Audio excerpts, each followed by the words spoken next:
भाजपा कहती है, गठबंधन की सरकार बनेगी और श्री राहुल गांधी जी ही प्रधानमंत्री। वही तो भाजपा कहती है कि सोने के चम्मच लेके पैदा हुए हैं राहुल गांधी। देखो, किसी कुल गोत्र में खानदान में पैदा होना ये किसी व्यक्ति के हाथ में नहीं होता, ये सब विधाता लिखता है।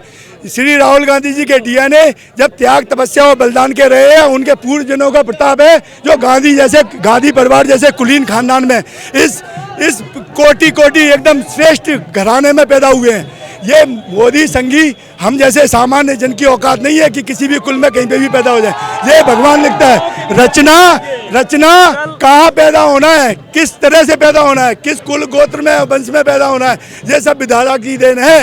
ये मोदी संघी भाजपा इसी बात से तो चलते हैं कि गांधी जो विश्व विख्यात परिवार है, विश्व विख्यात चेहरा है, सर्व लोग मानता है, हर जाति धर्म का व्यक्ति मानता है, हर पार्टी का लोग उनको सम्मान देता है।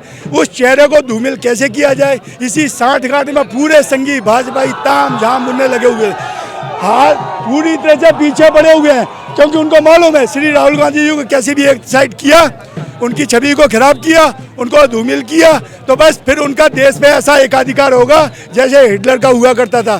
तो ये देश भयंकर विसंगतियों से जूझ रहा है, देश की जनता को समझने की आवश्यकता है, यही वास्तविकता है। इस सत्यता को देश की जनता समझेगी, तभी चेतेगी, तभी बचाव हो सकता है देश की जनता स्वयं का। आदमी स्वार्थी हो जाए, स्वार्थी कैसे, मैं स्वार्थी हो जाऊं, मेरे भाई स्वार्थी हो जाए, इसके भाई का घर कैसे चलेगा, इसका व्यापार कैसे चलेगा, इसकी नौकरी कैसे चलेगी, इसको सुविधाएं कैसे मिलेंगी, हॉस्पिटल साधन व्यवस्था कैसे मिलेंगी। ये स्वार्थी होगा, इसके समाज का भला होगा, समाज का भला होगा, देश का भला होगा। 60 साल तक देश की जनता ने भाजपा संघियों के असली चेहरे को जाना है। स्वतंत्रता संग्राम में गद्दारी की, इनका गद्दारी वाला व्यक्तित्व देश की जनता अच्छी तरह से समझती थी, तभी सत्ता पे कभी काबिज नहीं होने दिया। अभी देश की जनता ने इनके जो स्वप्न लोग के जो जुमले थे ना, 15 लाख आएंगे अकाउंट में, 2 करोड़ जॉब आएंगे, 100 मेट्रो स्टेट बनेंगी, इस तरह के अनावश्यक रूप से अनर्गल अनाप शनाप स्वप्न लोग दिखाकर देश की जनता को गुमराह किया। देश की जनता भावनात्मक लहर में बह गई, हिंदू मुसलमान के चंगुल में फंस गई और इस लालच में आ गई।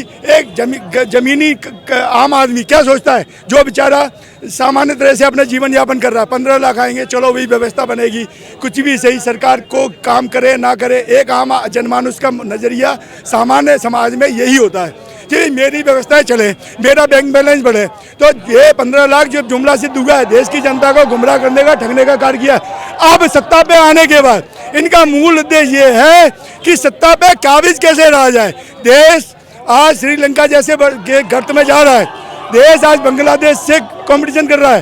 कांग्रेस के समय में देश अमेरिका से कंपटीशन करता था, विश्व गुरु बनने की चाहत में था, उस दौड़ में विकास शिखर पर अग्रसर हो रहा था, नई नई मल्टीनेशनल कंपनियां आ रही थी। आज कौन सी मल्टीनेशनल कंपनियां आई हैं, जितनी कंपनियां हैं, मूलतः यदि एक आंकड़ा लें हम, 1000 कंपनियों से 1000 कंपनियों में से 500 कंपनियां बंद हो चुकी हैं आज।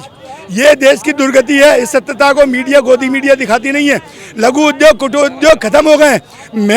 मैं इस वर्ग से एक नौकरी के इस कारखानों के उसमें आता हूँ, क्यों? क्योंकि मैंने प्राइवेट नौकरी की है, मैं जानता हूँ। दिल्ली एनसीआर में जाओ, आप एक्सपोर्ट हाउसों में जाओ, एक अनुमान है, एक छोटा सा आंकड़ा लेते हैं, 100 एक्सपोर्ट हाउस है तो 100 में से 50 बंद हो चुके हैं। उनको रन करने के लिए उनके पास फंड नहीं है। ये तो आंखों की प्रत्यक्ष को प्रमाण की आवश्यकता नहीं होती। स्वयं जाके आप कहीं पे भी किसी भी इंडस्ट्रियल एरिया में जाके देख सकते हैं। हाँ, तो वो कहते हैं कि जो कांग्रेस है, जो विपक्ष है, उसको विकास नहीं दिखता भाजपा का। विपक्ष हमेशा देश की भावना दिखती है। विकास मोदी सरकार का कागजी विकास है, देश को गुमराह करने का विकास है। जनता की पैसे से पोस्टर छपवाना, गोदी मीडिया को साधना, अडानी को बढ़ाना, यही उनका विकास है। हर जगह आप जहाँ तहाँ इधर उधर सुबह उठते से देखेंगे टीवी पे, भाई साहब मोदी जी का फोटो देखिए, आप बाथरूम जाएंगे तो मोदी जी का फोटो देखिए, पेट्रोल पंप पे जाएंगे तो मोदी जी का घर का पैसा थोड़ी है, देश की जनता।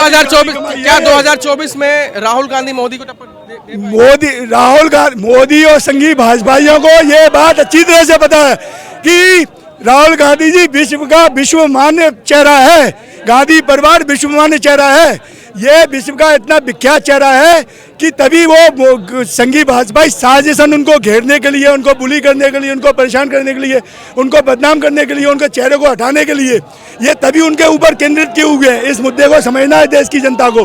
क्यों? क्योंकि बाकी कई नेताओं को तो वो डर के दबाव से, ईडी से, इसे किसी भी तरह के तामझाम के हथकंडे अपनाकर वो बरगला सकते हैं, लेकिन श्री राहुल गांधी जी उस कुल खानदान से आते हैं जो देश के लिए सर्वस्व लौटाया है उनके पूर्वजों ने, और स्वयं भी सर्वस्व लौटाया। देश की जनता कृषक जनों के अधिकारों की रक्षा के लिए, युवाओं को अधिकार मिले, न्याय मिले, उसके लिए उन्होंने इस यात्रा का नाम भारत जोड़ो न्याय यात्रा रखा है।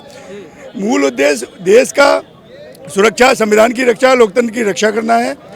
श्री राहुल गांधी जी का निस्वार्थ भाव से देश की जनता में जा रहे हैं। इस नफरत भले माहौल में मोहब्बत का पैगाम लेकर इस जनता के बीच जाकर उनके सुख दुख को साझा करने का कार्य कर रहे हैं। कौन नफरत फैला रहा है? बीजेपी, संघी भाजपा ही नफरत फैलाने का कार्य कर रहे हैं। नफरत फैला, हिंदू मुसलमान किसने किया? सबका साथ सबकी बात, विकास की बात कर रहे हैं। ये ऐसा रहता है राजनीतिक पटल पर चुनावी जुमले के माध्यम से चुनाव लाभान्वित, चुनाव को साधने के लिए इस तरह की बातें कही जाती हैं। देश के युवा भ्रमित होकर इस बात को सत्य मान लेते हैं, जबकि वास्तविकता ये है कि हिंदू मुसलमान का एजेंडा से संघी भाजपाइयों के द्वारा चलाया जा रहा है। इसमें कांग्रेस एक सत्य, अहिंसा, समता, समानता की उद्देश्य को लेकर चल रही है। यही हमारी विचारधारा है, और इसी उद्देश्य के साथ कांग्रेस कभी भी उन्होंने हिंदू को, मुसलमान को, ईसाई को, बुद्ध को, क्रिश्चियन को कभी भी अलग नहीं समझा है। सबको समानता का अधिकार दिया, न्याय दिया, रोजगार दिया, व्यापार दिया। आज देख लीजिए, रोजगार का मुद्दा हो, व्यापार का मुद्दा हो, जीएसटी के द्वारा अपने श्रमिक जनों का शोषण हो, इससे होने वाली जनता त्राहिमाम कर रही है, पूरी तरह से त्रस्त है। उद्योग धंधे देखें तो 50% उद्योग धंधे, लघु उद्योग, कुटीर उद्योग खत्म हो गए। सिर्फ 609वीं रैंक पे होने वाला अडानी आज विश्व में तीसरी रैंक पे है। आप इसको मूल्यांकन कर सकते हैं। सोच के भी एक सामान्य मनुष्य की छाती में दर्द होने लगेगा। 609वीं रैंक से तीसरी रैंक पे कोई पहुंचता है, इसका मतलब अप्रत्याशित रूप से साक्षात भगवान की तरह से कार्य करना। तो मोदी जी अडानी रूपी गुरु और उनके बॉस हैं, उनके लिए अडानी के लिए समर्पित हैं। देश की जनता का सारा टैक्स का पैसा वो अडानी को सौंप रहे हैं। यस। लेकिन इसी भारत जोड़ो यात्रा, नया यात्रा जो लेके निकले हैं, लगातार आरोप लगा रही है भाजपा, इससे कुछ होने वाला नहीं है। टीम से ही हम लोग वेलकम यही करना है। 2 मिनट क्या बोल रहे हो? लेकिन भाजपा लगातार इस यात्रा पर आरोप लगा रही है, इस यात्रा से कुछ नहीं होने वाला है। यात्रा का मूल उद्देश्य पहले तो भाजपा वाले समझ लें। यात्रा का उद्देश्य राजनीतिक कहता ही नहीं है, सिर्फ देश की रक्षा का भाव है, संविधान की रक्षा का भाव है। देश की जनता को न्याय मिले, हो रहे अत्याचार अनाचार से मुक्ति मिले जनता को। चूंकि देश पूरा राहुल गांधी जी के लिए एक परिवार है। क्यों? क्योंकि हमारे पूर्वजों ने, श्री राहुल गांधी जी के पूर्वजों ने देश के लिए त्याग दिया, बलिदान दिया, गोलियां खाई, बम धमाके सहे, संघर्ष किया, 800 साल का गुलाम भारत आज़ाद कराया। ऐसे में श्री राहुल गांधी जी के लिए ये परिवार के जनों का हित, जन कल्याण की भावना, उनके सुख दुख को समझना, जनता के बीच में जाना, यही इस यात्रा का माध्यम है। राजनीतिक मुद्दा कतई नहीं है। इस बात का संदेश जनता के भाजपाइयों को समझ लेना चाहिए। 2024 में भी चुनाव पे भी असर पड़ेगा। 2024 में चुनाव पे इसमें से असर पड़ेगा कि बाय डिफॉल्ट होती हैं चीज़ें।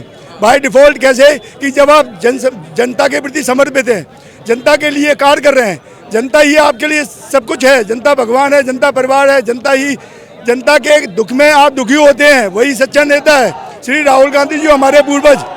भाजपा कहती तो है वही जनता हमें चुन रही है, काम के नाम पर नहीं चुन रही है।